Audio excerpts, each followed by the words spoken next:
Hello everyone, Mangekyo World here, also known as Amadeus Aeon.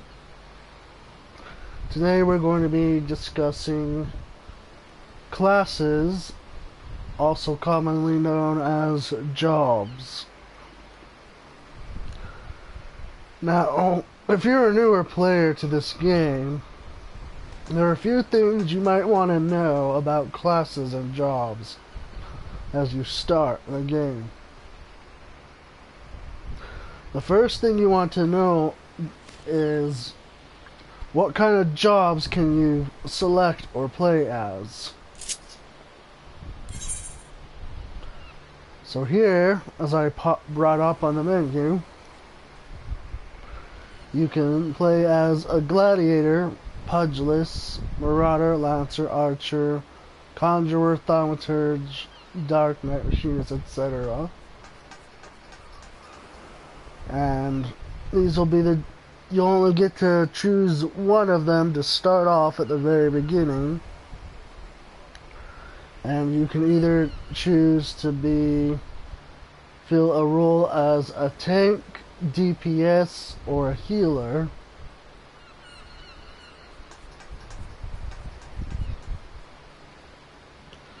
And that will all just depend upon the class that you choose.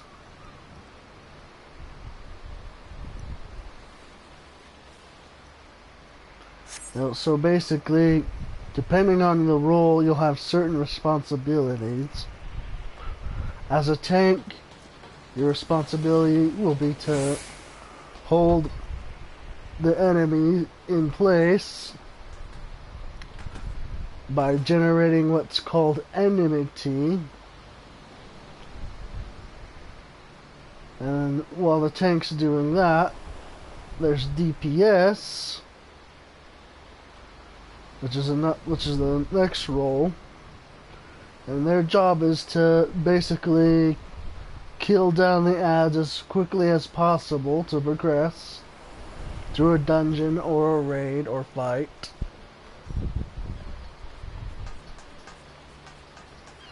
And then last is the healer, which it's pretty basic.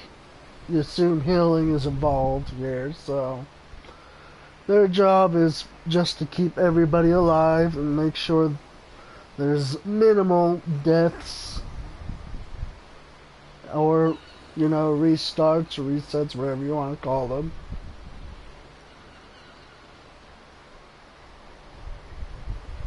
Starting off, as you get through the whole intro, you'll have abilities which are given, which I call actions.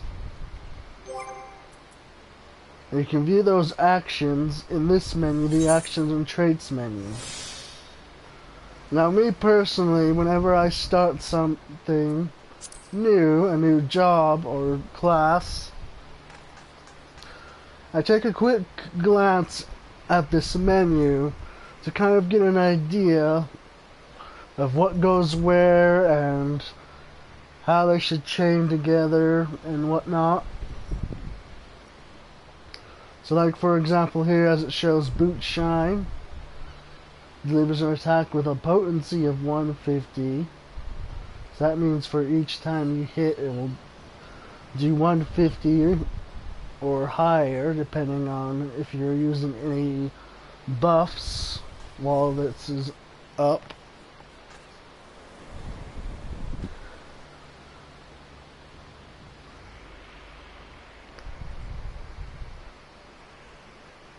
So basically, you'll have these actions which will chain together to form combos. In this game, some people will refer to it as a rotation, which is basically actions that you'll be using repeatedly in a sort of cycle, if you will. Now, along with those, you have other abilities, such as AoE, which is area of effect, And these AoE hit more than one enemy at one time. I'll give you an example here with Monk. They have Arm of the Destroyer here. Or they also have Elixir of Doom. Those are AoE. The other thing that you'll have are what's known as dots, or damage over time abilities. I'll also demonstrate that here. For Monk, they have Touch of Death or Fracture.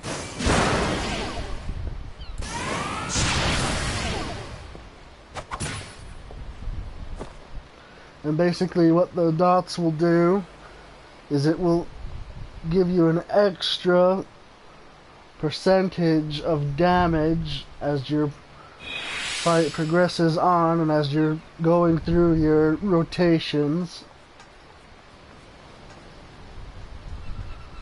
And it will help you kill things a lot more faster if you're a DPS. If you're a tank, it will just increase how much enemy you generate.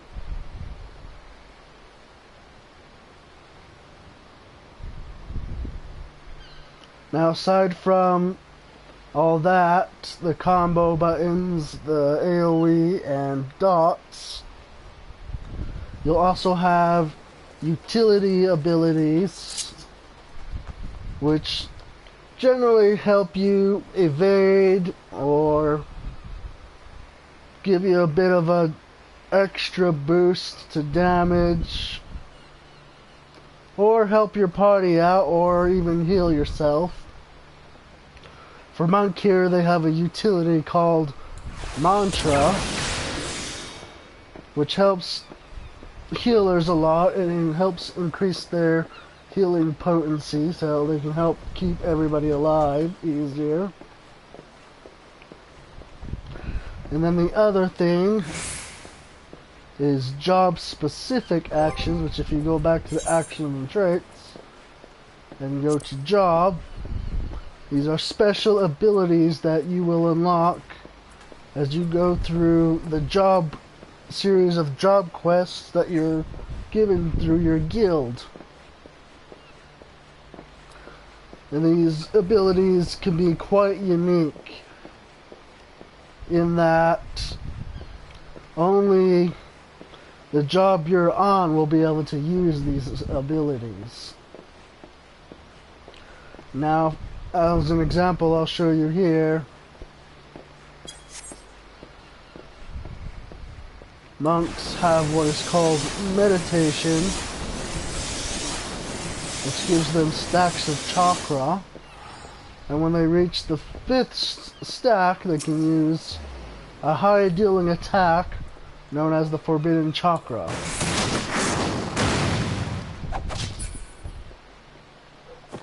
Each job will have unique actions like that do specific things, whether it's increasing damage or debuffing an enemy. And that's another thing to know as you're playing through jobs here, is you have your debuffs and your buffs. Like an example of a buff here with Ninja is this Eternal Release here, or this Feather Foot.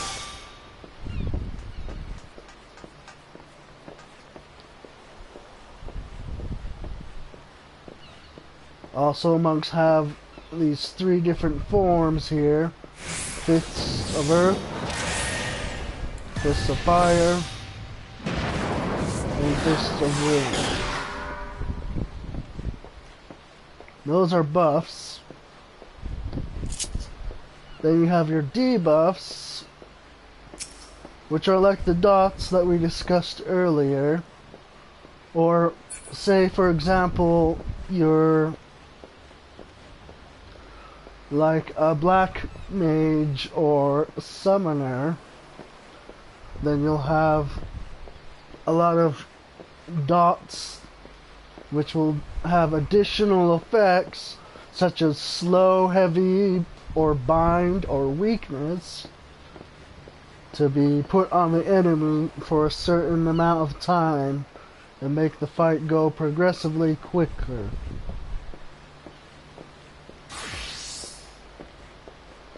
And typically in your rotation, you'll want to manage all these buffs and debuffs accordingly so that your combo's potency rises as well as increases the damage output you deal as a DPS.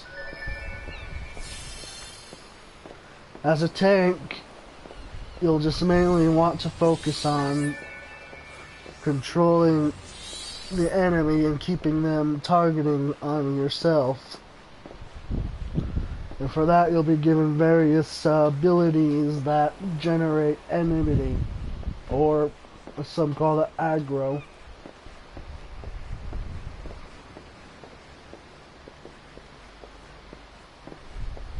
Aside from that, there's a looming concern that's come up recently with a special in-game item that the developers of this game have currently brought to both the US and European servers, and they're called jump potions. And basically what they do is there's 3 potions.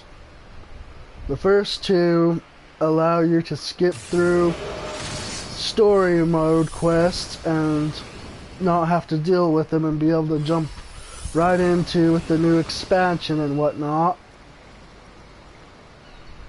And then the second one is a job leveling potion, which basically levels you to the current max level, which is 60.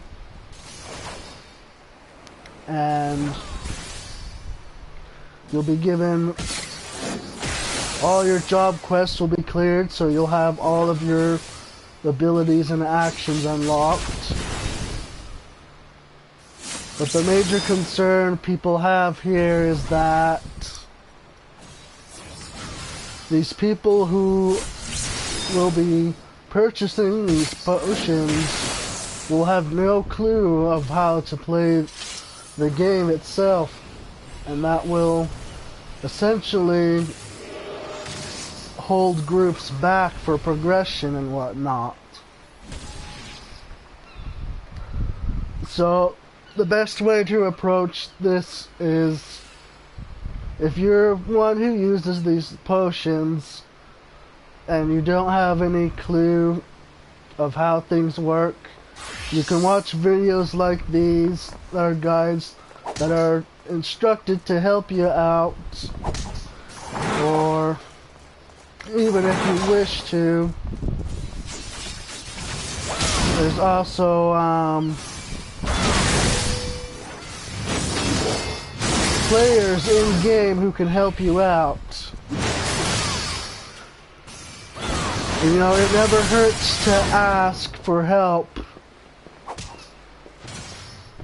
when you're in this game. It has a very, in this game, it has a very, very good community.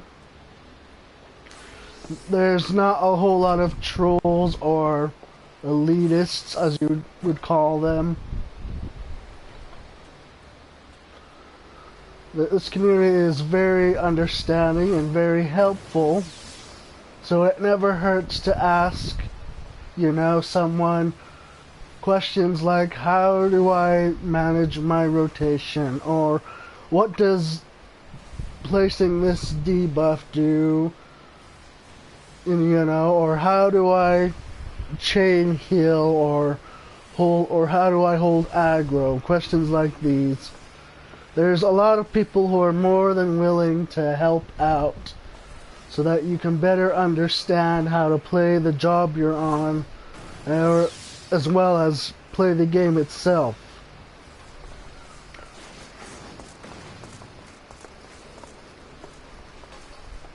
So I encourage you, if you are a newer player, to seek out advice And when advice is given, take it with a grain of salt. Don't take it negatively. Just kind of, you know, view it as constructive criticism. And, you know, maybe kind of heed advice you're given just a little bit. And try things out for yourself. And like I was showing you, you can practice on training dummies like those over there, as you can see those other players over there doing. You can practice your rotations and placing buffs, managing debuffs and whatnot there.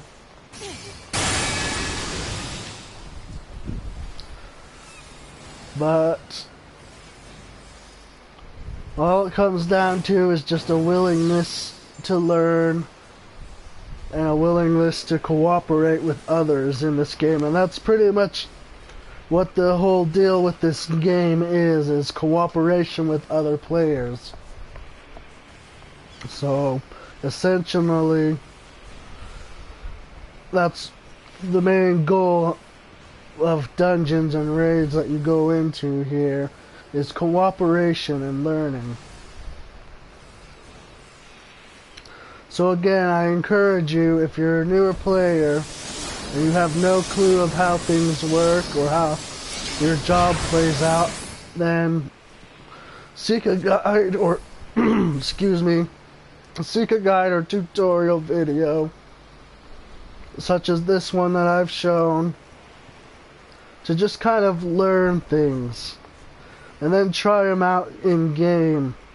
Just get a real feel for your job and how it works. Alright, that'll be all for this video. Thanks for watching. If you liked the video, leave a like, comment, or subscribe to my channel if you wish. And we'll see you next time.